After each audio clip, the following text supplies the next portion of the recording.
Are we rolling? Yes, we are. What's up, guys? It's McKinley Crain here, and today I'm going to be doing my spoiler-free movie review of Batman: The Long Halloween, Part 1. Now, let's get into it.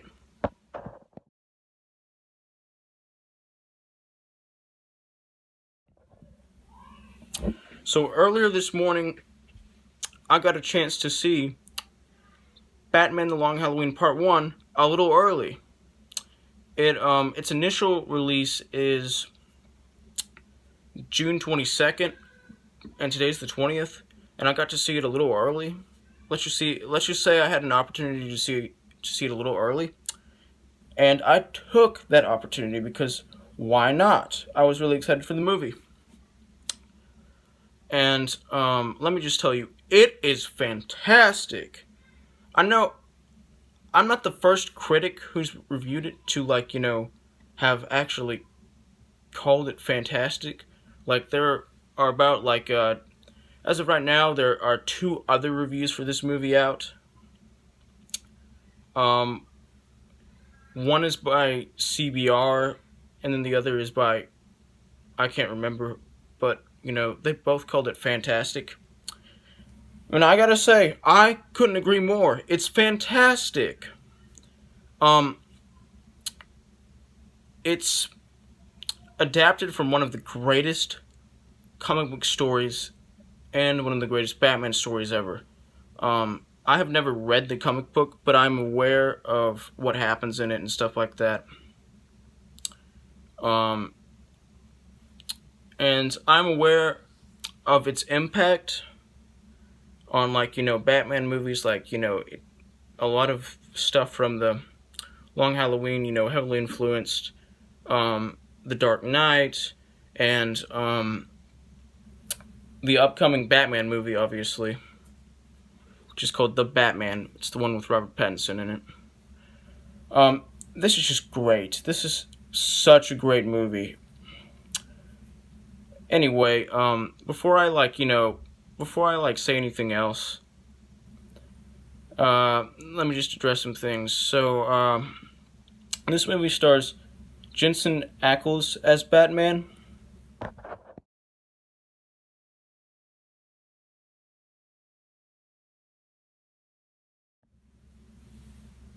If you don't know who that is, that's Dean from Supernatural. If you don't know who Dean from Supernatural is, you need to go watch Supernatural.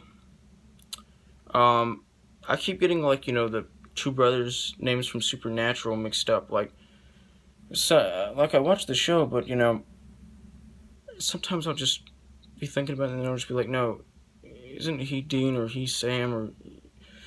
But I think I got it right this time. Anyway, and he's a great voice actor for Batman. He doesn't even sound like he usually does. Like, the voice is pretty different. I guess you can still tell that it's him if you try really hard. But he sounds pretty different in this movie than he does in the Supernatural series. Anyway, so let me just tell you basically about the story, this movie's story. So basically, there's this killer, this unknown killer that everybody calls Holiday. And the reason for this is because that killer only kills on holidays. The first killing is on Halloween. The second one is on Thanksgiving, and then Christmas, and so on. And for those of you who don't already know, this is only part one of the story. I mean, it's its own movie, but it's like part one of the story. The Long Halloween Part 2 is coming out next month in July. I can't wait to see it. So basically, this killer is killing only certain kinds of people. They're not just killing random civilians. They're killing like gangsters and mobsters and criminals, and they're trying to kill cops too. Like everybody, like so basically criminals and cops, and only specific cops, like detectives, like they're out to get Harvey Dent. They're out to get Jim Gordon. Um, and they're out to get a whole bunch of, like I said, gangsters like the Maronis and the Falcones.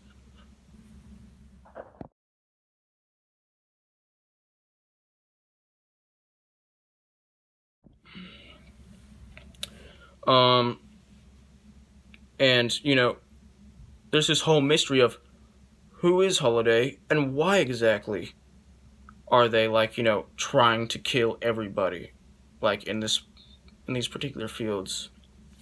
Um, and why, like the question why is, I guess, like in this movie they like they they're like a whole bunch of possible reasons for why, but the real mystery is who the Holiday Killer is. And this movie is awesome. I just had so much fun watching it. And basically, back to this movie's story. They're like a whole bunch of suspects. There's Joker. They're basic villains like Joker. They're like a whole bunch of the mobsters themselves. There's like Joker, Catwoman, there are a whole bunch of suspects, and it just makes for such an intriguing watch. And the ending is just so well done. And this movie ends on a cliffhanger, and yes, because well, duh, it's a part one movie of a continuous story, and so that's why it ends on a cliffhanger, and that just left me wanting more. And I loved how I just loved how well made this movie was. It just felt right. Everything felt right. It was so perfect. The voice acting was so good. Like the shocking moments were really shocking in a good way. And this movie is just very intriguing. It has a very intriguing story. And there are a whole bunch of like plot points and twists and turns in this story, in this movie. Well, mostly little twists and turns, and they're all done so well. They're, like you would expect it to be messy or whatever, but it's not. It's all done so well. And it's just also thrilling, and the intense moments are really intense in a good way, of course, and just the action in this movie is awesome and great, and this movie is just so gripping and so compelling, and it's fantastic.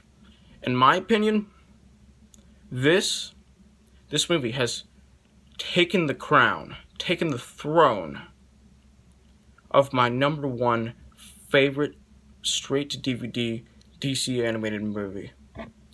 This is just the best one yet. Yes, it's even better than Under the Red Hood, and a lot of Justice League Dark Apocalypse War. It's better than those. This is just so well done, so fantastic,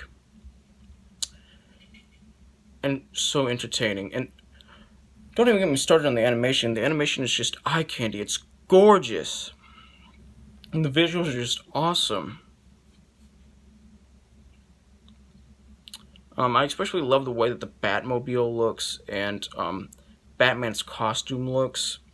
Like, they give, the cloak, his cloak, like, this little shine in this movie. And, it just looks so good. This was just a masterpiece of a movie. It was a little bit better than I expected it to be. I expected it to be perfect, but not as perfect, if you know what I mean. I expected it to probably be perfect, but it was even more perfect than I expected that it was probably going to be. It was such a great movie. I loved it.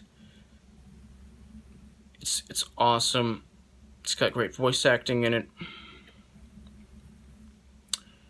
It's got great twists and turns. And I love like the whole dark tone of this movie. The whole dark tone of this movie, like, well, darker tone, if we're trying to be like real here. Like this movie's darker tone